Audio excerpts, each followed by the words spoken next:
And it is that time of the evening. It's Tuesday night and it's the Tile Happy Hour.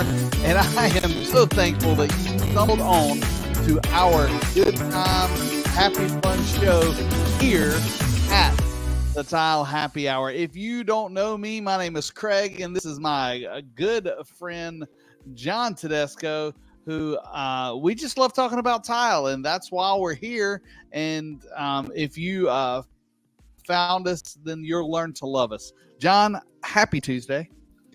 Happy Tuesday. Almost feels like a Monday, but it's Tuesday, the day after Memorial Day. That's right. Yesterday was a holiday. Yeah. And it's beautiful weather here in New York. How about by you? Yeah, it was really nice. We had some thunder boomers yesterday, but I spent Saturday and Sunday on the lake trying to figure out how to ski again, and I did not figure it out. My 20-year-old body was like, that was a long time ago. So it was fun, and my daughter laughed at me. Really? Did you say thunder boomers? Thunder boomers. Yeah, we had some thunder boomers Sunday evening into Monday morning. Yep. Yeah. It looks like you survived. You made it to the show. I did survive. I stayed out of even though it was sunny, I didn't get burned. As a Scott Irish man, my goal in the sunshine is to find the shade. So I was always hiding under the shade somewhere. Where did you go? Jet skiing. Well, not jet skiing. What did you do? I did go jet skiing. Okay. But my in-laws have a house on a little lake about 40 minutes northeast of us called Lake Royale. It is nice. Nothing extravagant, but it is. They've got a very nice place, and they took care of us. We were there for 3 days, and nice. It was really good. Did you do anything fun for the holiday weekend? I did stuff around the yard, which I was really happy. I really had things queued up all weekend. Oh, good. And it was good. Yeah, spent some time with friends and family, but didn't do the traditional barbecue for the first time. But it was a good weekend. It was a really good Saturday, Friday, Saturday. Well, Saturday and Sunday were great weather. Monday, it's crazy. We have the Blue Angels, I think they're called, out in Long Island. Where, they have an amazing show. They had 170,000 people show up at Jones Beach, which is on the South Shore of Long Island. And it was perfect weather inland, but halfway through the show, they had to cancel because it was so foggy. Oh, really? Wow. Yeah. They're tremendous. I've seen the Blue Angels probably 5 or 6 times, and it's amazing. It's a great show. I mean, just think about 170,000 people on the beach. And the roads get closed by like 10 a.m. Yeah. It's supposed to go from like 11 to 3, and they were just and I got word that it was canceled halfway through, and I was like, what? It was beautiful where I was. It was perfectly clear, but on the water, and that's dangerous. I mean, they're flying how many feet from each other? And it's not just the Blue Angels. There's like some antique planes, some warplanes, parachute people. It's a really big thing on Long Island. Those parachute people, you got to watch out for them. Yeah. But it was a good weekend. And you know what? I got a little bit of a pet peeve. And I know people mean well. But I avoid saying Happy Memorial Day. It's it's a solemn thing, right? It's okay.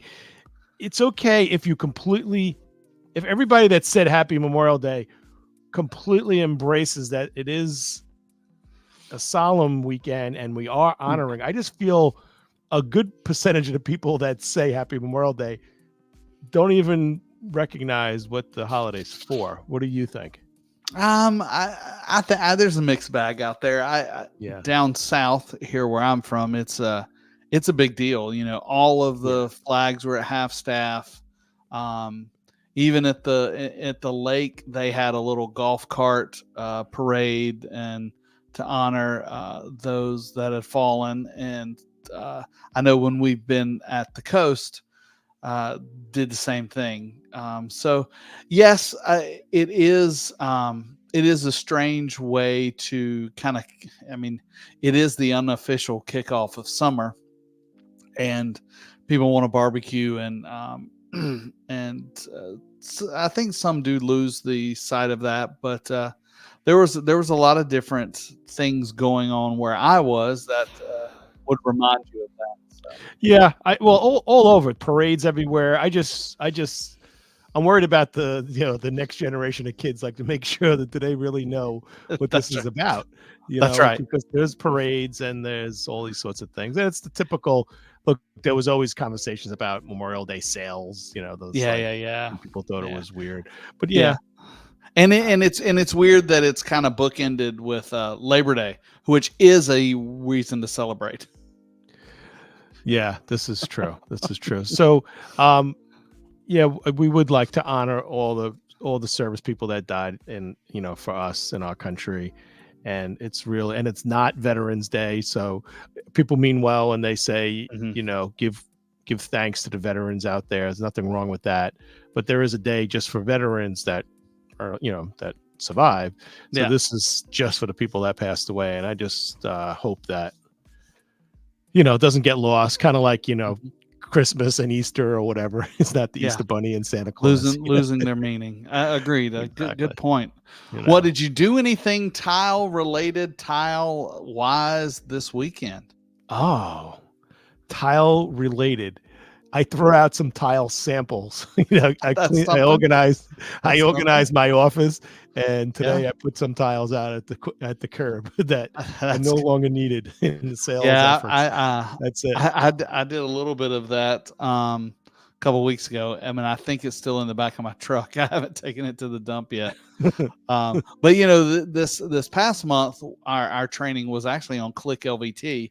So I've been trying to purge all of my LVT stuff out of the office, trying to get ready for, as we talked about the last time we were live, our River Rock class, which is next week in New York, which I'll be there live and working with our team there. Good.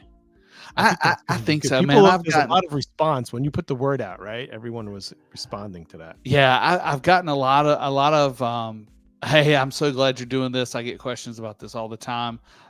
So there's going to be, we're going to do it live. It'll be filmed live, and then eventually there'll be a video out kind of recouping it. But I also made a video, so that's still in production, hoping that Jonathan, my editor, if you're listening, Jonathan, hopefully you can have that to me before Monday. But you can do it. You can do it. Jonathan. He can do it. Faith in you. Leave out all the fancy stuff. Just give me the video. But yeah. So that's I was working with that, and then of course, when I go places, I'm always looking at tile and tile work, and so I was at my brother-in-law's lake house, as you already know, and it was an older house that they renovated, and it was kind of one of these add-ons that a contractor did himself because he lived in the house. And so, you see some funny things there, and they make some weird decisions. You got a random wall where there wasn't plumbing. Now there is, and they had to shim it out. And, but I will say they made good tile choices. Really? It was very, it was very neutral, which I guess from owning a showroom, when you're, and I think, gosh, I can't remember who said this. Somebody we talked to not too long ago said, it's okay. It's great to be trendy, but be trendy with things that are easily replaced, like pillows and paint. But when you want to be trendy, tile's probably not the trendiest. I mean, you don't want to be out of date, but pick something that's going to be lasting, and that's what they did. They had some good lasting tile. Was it installed properly? For the most part, yes. I don't think I saw a movement joint in any of it anywhere. So I do expect there's going to be some cracked grout or cracked tile in the next few years, but that's okay. I figure I can fix it. They did have a basement, and you know, kind of where they are, it's a man-made lake, so it's kind of in a ravine. So the back of the house, there's a basement, and it was all concrete floor. And I just kept thinking, what can I do with this concrete floor? You know, do I want to tile it, or I could use LVT, you know, and all these things. But those are those things that I look at, and I'll have to say, A+. They had done some things that I would have not taken the time to do. For instance, when you're doing a backsplash, John, you are the king of backsplashes. I'm the backsplash whisperer. The backsplash whisperer. Yeah. I always liked, if I was doing a renovation of a backsplash, no matter what's there, if there's tile there before, that's got to come off. I like to go ahead and take the sheetrock and everything off, and even take off the trim around the windows. Mm-hmm. Because yes, you can leave it, but when you're trying to cut around the bottom casing of a window around tile, it gets odd, it gets weird, hokey. And they did that around the window and around the cabinets. They had a piece of molding around the cabinets, and instead of taking the molding off and tiling to the cabinets, they just kind of cut around it. And I was like, nah, that's kind of odd. I wouldn't have done that. It's like when you're doing a tile floor in a bathroom, and they don't want to take the toilet up and tile on top. Exactly. That's bad. Now, I will say they did a decent job of cutting the tile around there. I mean, it was very consistent. It was done well, but it would have looked cleaner and been an easier installation if they did. It's keeping me awake. If they'd have just taken off the trim and tiled it, and then put the trim back on. And you know, you mentioned movement joints as this tile guru on social media, and put out all these posts that said, what's one of the biggest failures in the tile world? A guy named Craig Cahoon, and he said, that guy, movement joints. Is that would you stand by that? Absolutely. I mean, especially in, you know, not the aesthetic things, you know, that's probably the biggest complaint that showrooms get. They get their tile installed, and they don't like it. They either don't like what they picked out or whatever. But the biggest actual failure, a bond failure, Thomas Holt, where have you been? Good to see you. Are like a bond failure is, you know, just lack of movement joints, and that happens all the time. And I dare any of you, I would employ any of you, as you're out walking in the wild and you see cracked tile, send them to me. I love looking at those things, and I love analyzing it and saying, what happened here? How did this happen? Where did it happen? So send us those. If you can find us, now's a good time as any. You're probably watching us on one of our many social media channels, whether that's Facebook, LinkedIn, YouTube, X. Actually, I'm not. Oh no, my X is up there, and now Instagram, which I've got on the thing over here. Miss Kicks just joined us. Hey, Miss Kicks, and if you have those fails, those cracked tiles, send them to me. I'd love to put them in a video. And John, even you and I talked about this last week about making a Tile Happy Hour Reacts page. Yeah, that would be a lot of fun. Hey folks, this is the Tile Happy Hour, right? Every Tuesday night at 8 o'clock. Craig Cahoon, my cohort and co-host, and myself, John Tedisco. We're doing this every Tuesday at 8 o'clock, talking about tile, talking about current events, all things that are exciting, and we're talking about movement joints. I want to talk about one thing tonight. Yeah. Specifically, I want to talk about grout. I see you got your grout shirt.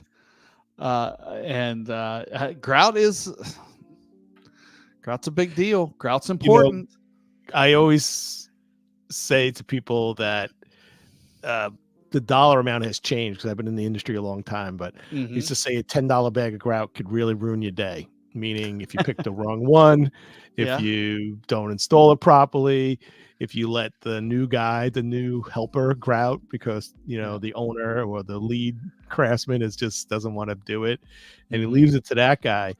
And every step in the installation process is important, but grout is the one I think that historically, and probably still now, is the one place where something can go wrong. Like it's just like a lot of opportunity for it to go wrong. And what I mean by that is just not performing the way or looking the way that you want it. I mean, back many years, I remember a grout company that was a good grout company. It was made in New York. It wasn't a national company, and I stocked their products. And I'd have customers saying, I'm doing, an almond grout, and all of a sudden there's like a raspberry streak or some kind of streak in it. And it turned out to like little pigments that were not noticeable when you're mixing it. And then when they float it on, it somehow there's this little pigment and I guess the size of a pin in it, and it would streak. And that was like a major thing. I mean, that was years ago. I think those it was almost like there was a little bubble of pigment that just didn't get popped. And a lot of time that is, it's just a mixing failure. They didn't mix it enough. They didn't, but yeah, you're right. Now those aren't as big a deal. Yeah, I haven't heard problems like that before. Lately, I guess other problems I've come across used to be like shade variations. Yeah. Huge issues with shade. I'm talking decades ago where like every week there was a customer, complaining about shade variation, and you could probably tell us why. Yeah, I can. And Tom says there's only a couple grouts to choose, and here's his opinion. So if you're out there watching, what's your favorite grout? Put it in the comments. We'd love to see what that is. Yeah, definitely. What you like to use, and let's go ahead and put what you hate to use, because there's those out there also. But you said that, John, and what's crazy is somebody actually asked me that question this week, or what? No, it must have been last week, because today was the first day of this week. And I hadn't heard it. You would have said today. Exactly. But I hadn't heard this in a while. And they said, does the water ratio mess with the shade? And back in the day, that was a big deal. If you made it too loose or made it too dry, depending on the water, it would really mess with the shading of the grout. And I was glad to tell her, if you're using a high performance grout or one of these upgraded, most all grouts now, yes, I'm not saying that the water amount is not critical. It is still, you need to get the benefit of the grout, you need to use the right amount of water, but the shades don't vary as much as they used to. You can be on the very low end of the water you need, and it's still going to be the same color, even if you overwater it. So that is just an innovation in your grouts. Yeah, they've worked past that.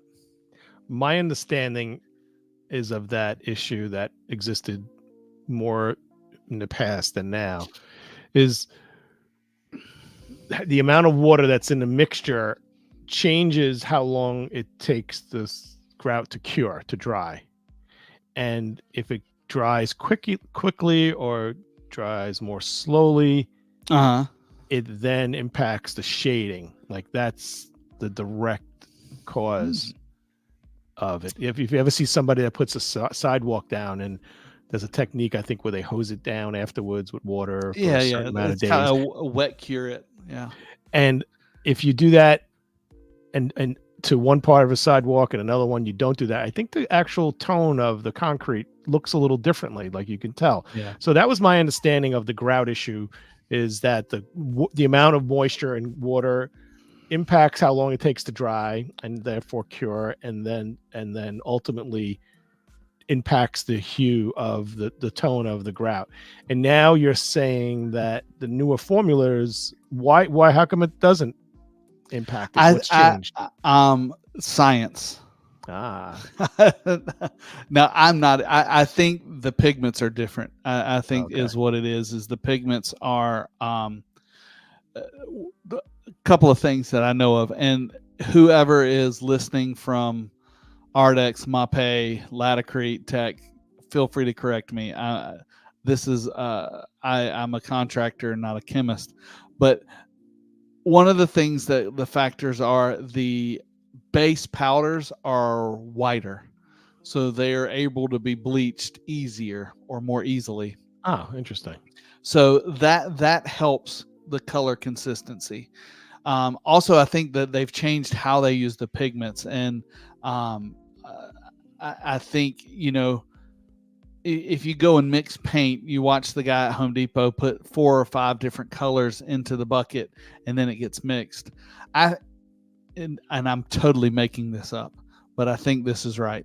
I think the pigments are already pre-mixed before they're put into the bag, so that you've got your base that's pure white, you've got your pigment that's already the right color, and you're not having to combine colors with the base all at one time, all Right. together. Now So it sounds like the older generations, it was a little simpler of a process in the sense that, here's this and here's the pigment, and you have to like figure out, just got to mix it properly. And Right. there's new techniques now where it's I think a little more they, foolproof. yeah, I think they've taken a lot of the guesswork out of it, and a lot of that is done for you, and that's no matter if it's a pre-mixed grout or and that gets away with it altogether. You get a bucket of pre-mixed grout. Tom was talking about Spectralock. We aren't even talking about epoxy yet, but Spectralock, I believe, has been like the number one selling grout for the last few years running. And is a great grout, but don't go into it thinking it's an Tile easy bar. grout. You mean industry wise? Industry wise, I think Okay. industry wise, Spectralock has been at the top for a minute.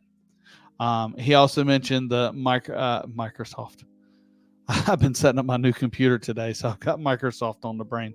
The Mapei FA, great grout. That is a great grout. So those are 2 different types of grout. One is an epoxy resin, which is the most stain resistant. FA is very similar to your Permacolor Select, probably closest Laticrete switchover, and is just a high performance grout.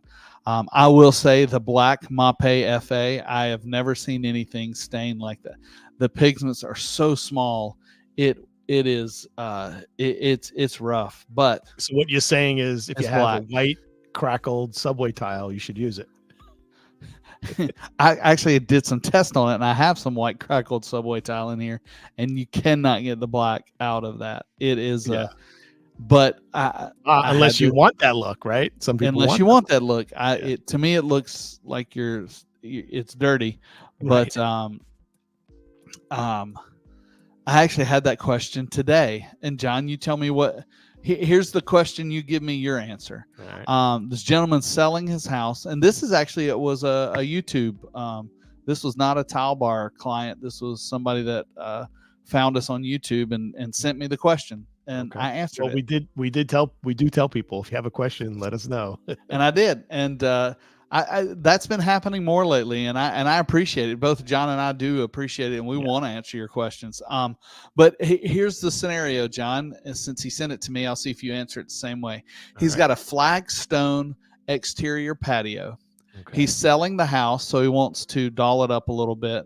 Okay. And so he put forth what he was going to do and asked what I suggested. He was going to go out to the flagstone, pressure wash it all, and then he wanted to seal it to bring out the colors, but he's concerned that the grout is not as dark as it was. And he asked for if he was going down the right road and what I would suggest. Well, I mean, power washing it, let's talk about that. That's fine as long as you don't overdo it. Mm-hmm. And then if you wanted to, I'm not quite sure I understood the question or what he wanted to accomplish, but if you're using it, are you talking about sealing it like an enhancing sealer?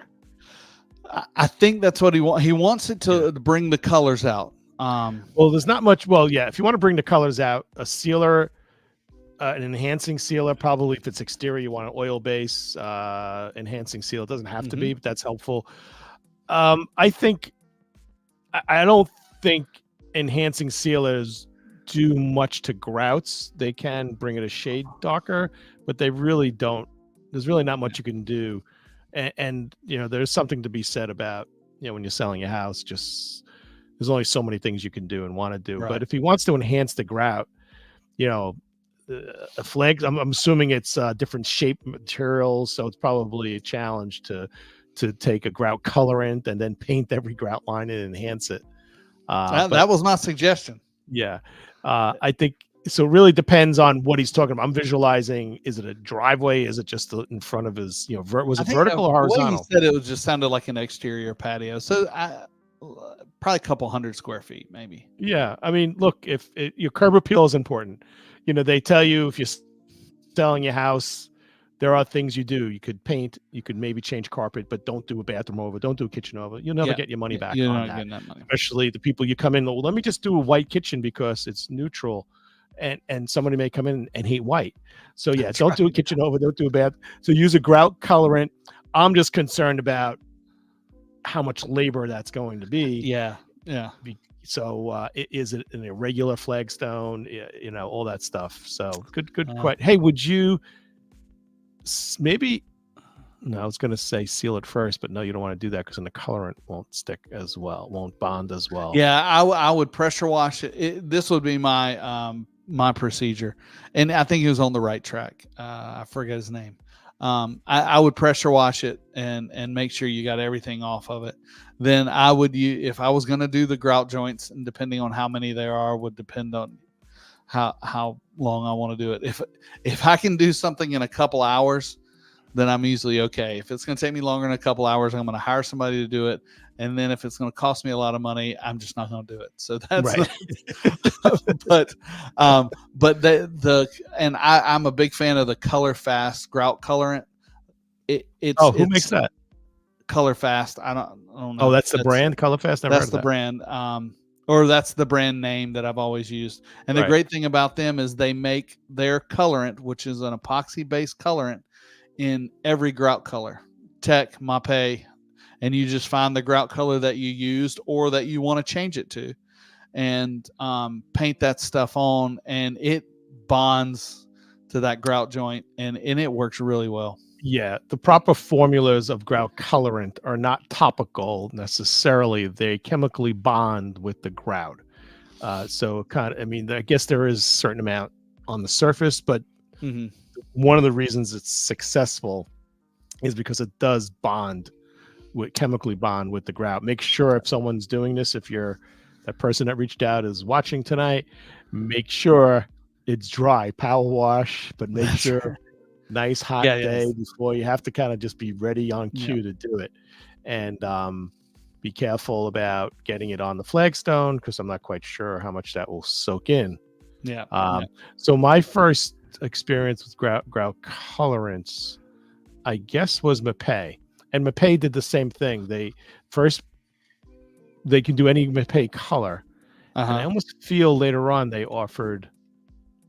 Oh no, I'm thinking Aquamix now. Actually, Aquamix. Yeah, I was going to say I didn't realize Mapei had that, but yeah, I think Mapei did have a grout colorant only for their colors at one point. Yeah, but Aquamix definitely did a grout colorant.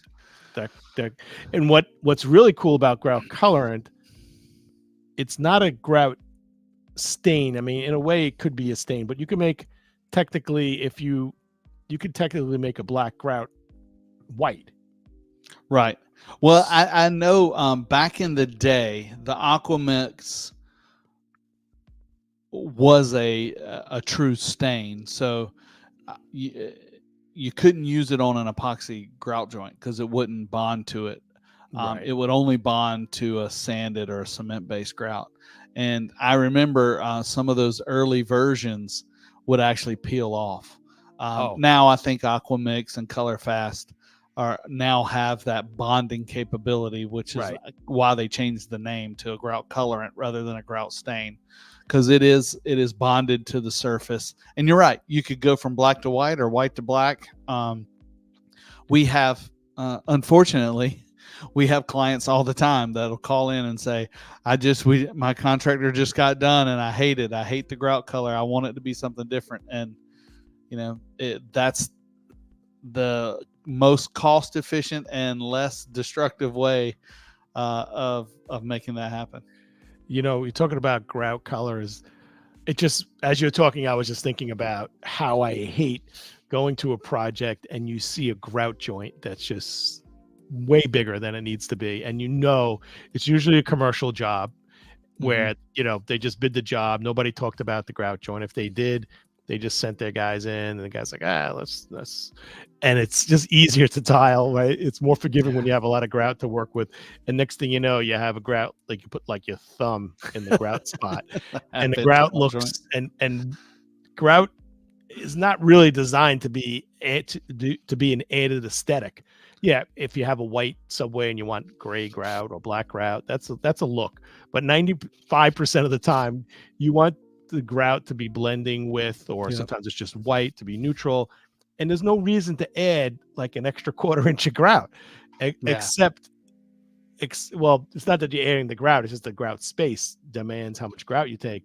And I feel a lot of these commercial jobs, there's no homeowner looking over the shoulders on a a fast food bathroom installation, and just whatever happens. But that drives me crazy when I see that. It's just because the grout, the maintenance of the grout, the aesthetics are not good. And when you have a huge grout joint, there's just so much demand on that grout joint that if it was just like 1/8 of an inch, let's say, I'd be happy. So that does drive me. That drives me crazy. Yeah, grout. I mean, grout. I actually wrote a paper or something on this not too long ago. It's grout, a necessary evil. And grout's not evil. It is necessary though. And grout size is determined by how square your tile is, and you start getting into these terracotta tiles that are coming back strong. Yeah, you've got to widen out those grout joints. If not, it looks like a kindergarten class put it in. Well, that's the one tile that looks good with a big grout joint, a terracotta tile, 12 by 12 with a gray grout, and was it ever where that grout was really not grout? It was just like the cement or the thin set in those older installations. I think so. I think back in the day, and this was before my time, but I think there was a lot of installations that had those terracottas and those paver tiles that they just used whatever mortar they had. They'll pipe it into the joint, or maybe there was a different way of installing it. And had that. So yeah, I definitely think so. Tom agrees. He's been around the industry a little longer than I have. And the terracotta, you mentioned the terracotta. Style wise, it's coming back. I mean, definitely big time. I've seen we've released like 4 or 5 series of terracotta in the last 3 or 4 months, haven't we? Yes. So tiles that are porcelain that look like terracotta or terracotta colors, and also real terracotta. Some of them I think are pre-sealed. So it's pretty interesting to see. But 5 years ago, that would be not even on the table. It's just I remember when I was coming into the industry, those were kind of going out. This is year 2000.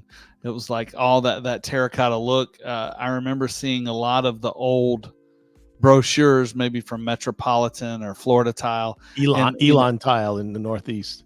Yeah, and the cover, the centerfold was a terracotta installation. It was like our new mall with our terracotta tile, and wow. And it was going out. But well, talk about installation challenges. That is probably the most crude tile that's made, with the most interesting challenges, right? Because it's super brittle, it's super soft, it's very absorbent. Then if it comes unsealed, which is the natural state, then how do you seal it with beeswax, or do you seal it with urethanes or silicones? And there's just so many ways that this tile could have been messed up if you don't do it properly.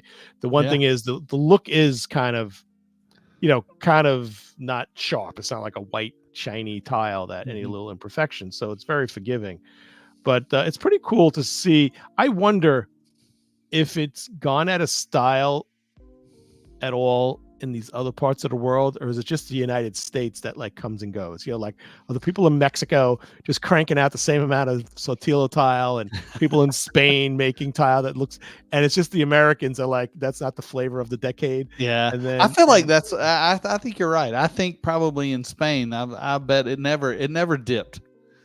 Right. The only But thing I that dipped will was their exports to the United States. But other than exactly. that, And it then they had probably so much hasn't. left over. They're like, well, we gotta put this somewhere. But I feel like with the and by all means, if you want to go all natural terracotta, do it. I mean, I'm not discouraging you, but now the technology and the porcelains are so good, and they look. I mean, it looks almost like you can't tell the difference, and the maintenance is so much easier. So, if you're a novice and you want the terracotta look, find you a great porcelain terracotta tile or terracotta looking porcelain to do your place. And if you need that, I mean, obviously you can find it at tilebar.com, who without Tile Bar, we probably wouldn't be here this evening. So buy it there, get it shipped directly to your house. Exactly. Yeah, definitely real terracotta is not for the novice. Yeah, really need to know what you're doing. And the only appeal to the terracotta, that the natural terracotta, is it really is a very authentic, extremely authentic, but it's not that. It's more of, you may want the wear and tear, you may want it to age, you may want it to weather a little. So if you're a restaurant and but it's a commitment, and you also have to manage your expectations. And if you're installing the product or you're selling the product, you have to manage the client's expectations on the type of product you're getting, the type of maintenance you need, how durable it is, or in this case, how durable it isn't. But if you drop, a heavy pot on it, it'll chip for sure. So it's not for everybody. But if you're a restaurant and you want that look, great. But if I had a restaurant, I would use a porcelain that absolutely has I would virtually no maintenance. I know everything technically has some maintenance, but the maintenance is only just to wipe what's on the sitting on the surface. But there's no true maintenance where you don't have to seal it at all. You don't have to reseal it, of course. You don't have to do anything to it, and no wear traffic patterns. Exactly. And 50 years from now, it'll be the same color. It won't fade, or it won't, wear out. Exactly. So yeah, I would say real terracotta is, if you build, I had actually a client building a house I wouldn't say building a house, actually completely opposite, restoring an historic house in Old San Juan and Puerto Rico. And she came to me for certain tiles, and I know she was doing everything authentic. So yeah, places like that you want to have. Yeah. Well, I have a question for you, because a lot of this Sotillo tile, and you probably traveled the world more than I have, but this was an indoor-outdoor tile historically, correct? Well, yeah. When you're in Mexico and it's 80 degrees in the winter, I guess, you couldn't use terracotta exterior in a freeze-thaw circumstance without it crumbling. So I don't think it's an indoor-outdoor. But I think in Spain and, like you said, in Mexico, probably not a. Yeah, I think it's just an inexpensive building material. It's very crudely made. You don't need fancy machinery, and sometimes it's cured, like sitting out in the sun. So it's It's au natural. Yeah, it's a bargain material. I think if you're a modest family in, let's say, Mexico, and you want a floor, you're probably not buying LVT. Right. You're going down the block to Pedro's terracotta shop, and you're going to trade him some farm animal for. I'm not saying this in a negative way. I'm saying, in a rural area, you don't have solid core click LVT from Tile Bar that designed by. But you could. All you need is the internet. You could have it. We'll ship it. Well, I got a question for you about exterior. Okay. As I told you, I spent the weekend on the lake, and there was a couple of times we were on the patio, and you could barely walk on the patio because the sun was bright, and this patio was so hot. My dog even wouldn't come onto the patio because it was so hot. how do you combat that when you're designing exterior living space? Well, number one is the color. You got to go to a light material. If you go with a dark material, I see people doing outdoor kitchens all the time in New York, especially in the suburbs, and they're doing countertops in their outdoor kitchens and the barbecue, and they're doing like dark granites. It's like, it's crazy. You put your arm down if you like cooking, and you put your forearm down on granite in an August day, even if it's 80 degrees out, that thing's going to be 120 degrees probably. Yeah. So the same thing with flooring. You need a light colored material. I think that's the only thing that you could do is put unless you have a mister, right? You're out in Arizona, they have like little misters, right? Well, that's what I told my brother-in-law. I was like, yeah, we can't redo all of this. I mean, this is ridiculous.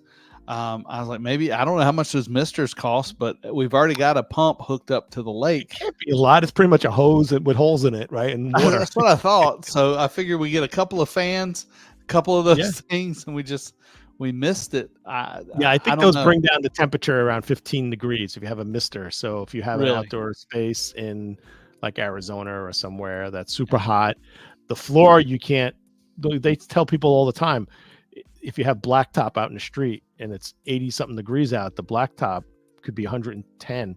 And the reason they're talking about it is for your pets, your pets walking on this bare yeah. I mean, my dog, literally, I was like, what are you doing? Come here. And she walked onto the thing, and she just, you could tell she was in pain. I was like, oh gosh, I forgot, because I had shoes on.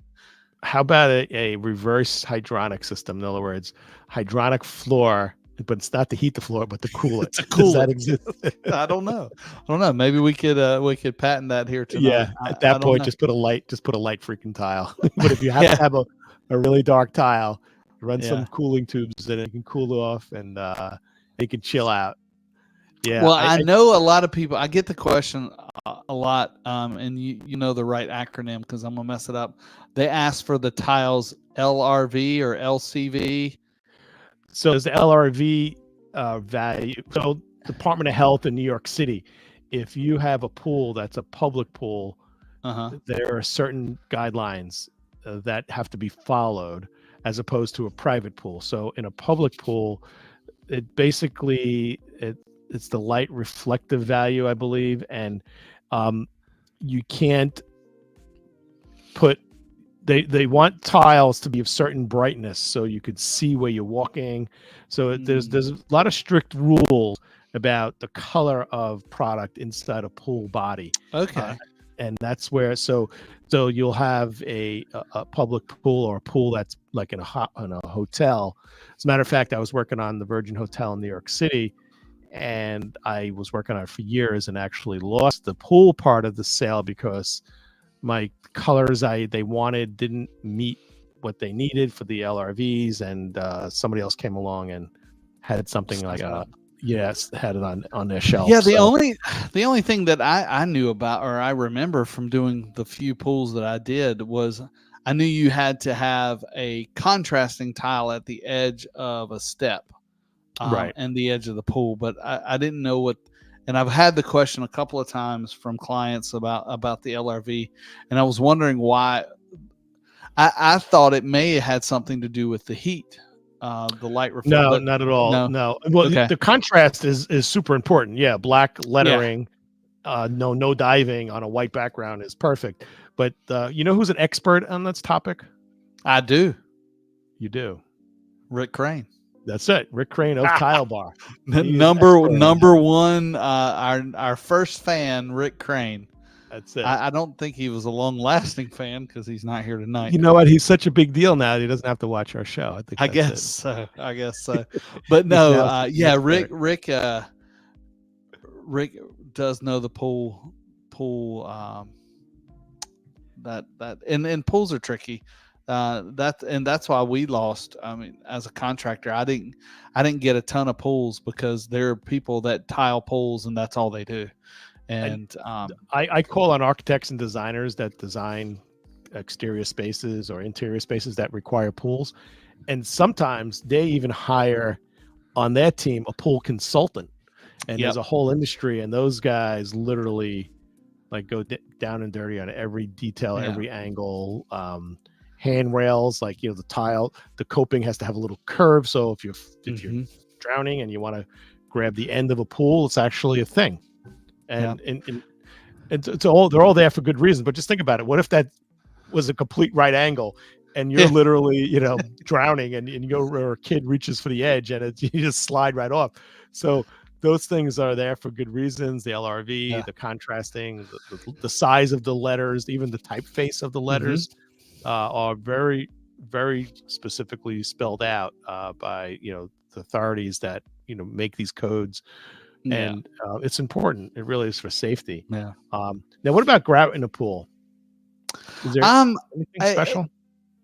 I mean, you can do something special. I tell you what, does it have to be special? Does it have to be something funky? It doesn't have to be anything funky. You think the thing that's going to affect grout is the chemicals in the pool, but most of them are great. You want to just make sure if it's an outdoor pool, your grout is UV stable. There's some epoxy grouts that are not. Right.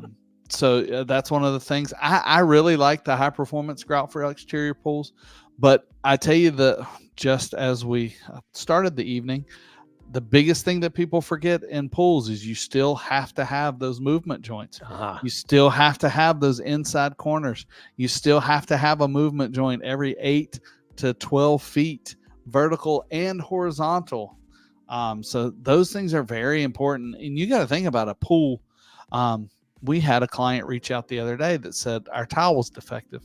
And that's normally never a good way to start a conversation, especially with me, because I get defensive.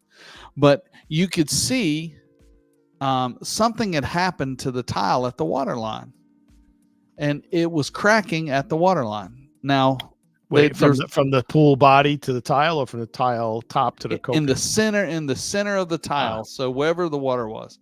The first thing I noticed, the close-up picture they sent me, there was it looked like they had used an epoxy grout. It was an interior pool at a rest home or something.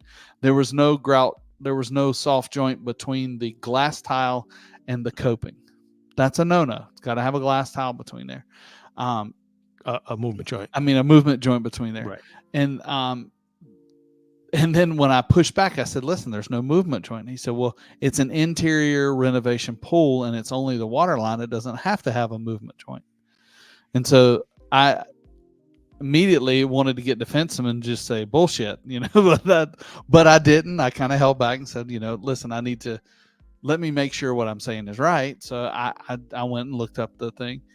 And I think logically they were thinking that pool was a renovation. It's been there so long, it's not going to move anymore. But you got to think, how many times have you been in a pool when they're filling the pool? Sometimes that water can be 20 degrees difference.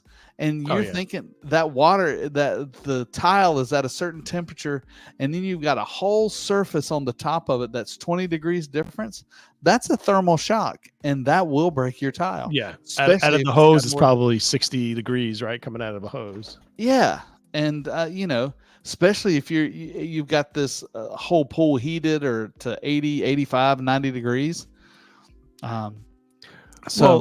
Also, if I'm not mistaken, I think I heard from Craig Cahoon once where if you're changing materials, if you're going from tile to a coping that's made out of something else, that qualifies for a movement joint. Correct. Right there. Correct. Yeah. Yeah, they were wrong on several different occasions. And sometimes I have to hold back from being sarcastic, but because they are clients. Now, why would it crack? What's your theory? Why did it crack where it cracked instead of like on the top? I think it had that bottom 4 inches of that 8-inch tile had cooled off so much more rapidly than the top. It was stuck. And if it had been if there had been a soft joint, I believe it would have pulled the entire tile down. Right. But because there was not a soft joint at that thermal line, it just the glass couldn't take it. The bottom shrank and the top stayed the same, and it just cracked. Wow. What size was the tile? It was. I forget the series, but it was like a 2x8, and they Oh, did it probably the loft glass, sort of and they did Copenhagen, it perhaps. vertically. Oh, okay. Yeah, when I heard you say 8 inches, but now I understand what you're talking about. They did it stacked vertically, if that's the thing. Like a picket fence. Is that considered soldier joint? Soldier installation? I think it's soldier. I'd say that. Yeah. You know what? That's another pet peeve I have. 3x6 subway tiles, or 3x12, or 3x10. You're doing a bathroom. You're doing a backsplash. Do whatever you love. But if it's my house, do not put it vertically. I just don't think subway tile looks good vertically. I just not a fan of that look. It just, to me, it's just, I would rather you do it horizontal, stack it, brick it, offset it, whatever you want to do. But just I think how that happened is one day there was a tile guy, probably named Craig, on a job trying to be creative. And it said the customers saying, so, give you a little artistic freedom. Like, you know what? This would be cool. Let's put the tile vertically. And it was like, yeah, let's do it. And you do it. I just don't like how it looks. What about around a 4-foot column, radius column? Well, then you have no choice. So see, there you go. Well, you don't want your column to be different than the rest of your tunnel. Yeah, this is true. Well, I think that I think the discussion about grout and movement joints is important. It's exciting to see, only exciting to tile nerds, but right. It's exciting to know the one weak link. As much as the grout industry has improved with technology tremendously, it's always the weaker link than the tile. Right, like 10 years ago, 20 years ago, there's red body ceramic tile and some really basic grout. Then the tile gets the porcelain, and they have better, grouts. But it's always the weaker link. Overall, we're still leap years ahead from where we've been. And I think for the most part, the real pain in the ass parts of grout are gone, as long as you buy the right product and how to install it. How to read the pictures on the back of the box. Yeah, exactly. Yeah. Tom says, when in doubt, the next part is grout. Tom, I'm glad you're back. I'm sorry you had to move because that sucks. But we're glad you're back with us on a Tuesday night. I enjoyed the conversation. I like it when we kind of free flow. Let us know what you think about some other topics, and if we're looking at changing up some things on the Tile Happy Hour, and we'd love to hear your suggestions. Absolutely. Yeah, we'd like to hear. First, we want to know where you're watching from. We don't care if you're watching this live or if you're watching this as an encore presentation in one of our social media platforms, be it LinkedIn or X or Facebook, YouTube. Just let us know where you're watching from. If you do have a question, you could post it on any of those channels or send us a private message. You could reach out to us at our offices, whatever you need. We're here to, as Craig says, tile the world. We want you to have a positive experience with tile. We do believe in the product. We think it's just far superior than a lot of other products out there that have potential issues. It's probably one of the oldest building materials, in the world for sure. I love when you see a picture in like the news or some magazine where they like dug up a section and you see like this 4 feet down, this Roman mosaic that was, on top of it was just dirt or some they paved over it, or it's just amazing. And it's really an exciting industry to be in. We're glad to be in it.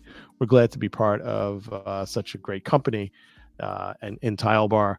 And we decided to have this show to talk about tile and grout and movement joints and everything in between. So if you're watching this, please, and have a comment, let us know. Craig said we do have some interesting things coming up, so stay tuned.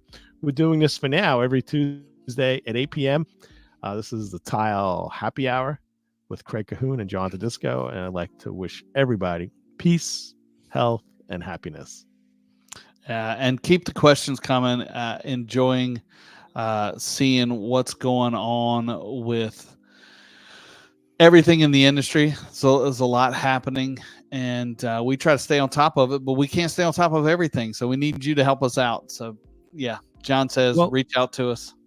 Craig, talking about staying on top of things. I don't know if we have any time, but there's something about a trend that I thought was super popular that's sort of come back. I don't know if we have the video. Yeah. I forgot about that. I did load that video. Here, let's look at this, and then we'll close it out. Hey, it's John. Guess what? It's Friday, and it's happy hour all day today at Thai Bar. I'm at our flagship showroom showing you checkerboard natural stone. It's super hot. Come check it out. So these are 12 by 12 marbles. This is the ice gray, really a soft silvery gray, and this is the glacier white. This is a silk black, which is a black with a little veining in there. Glacier white again. This is all honed.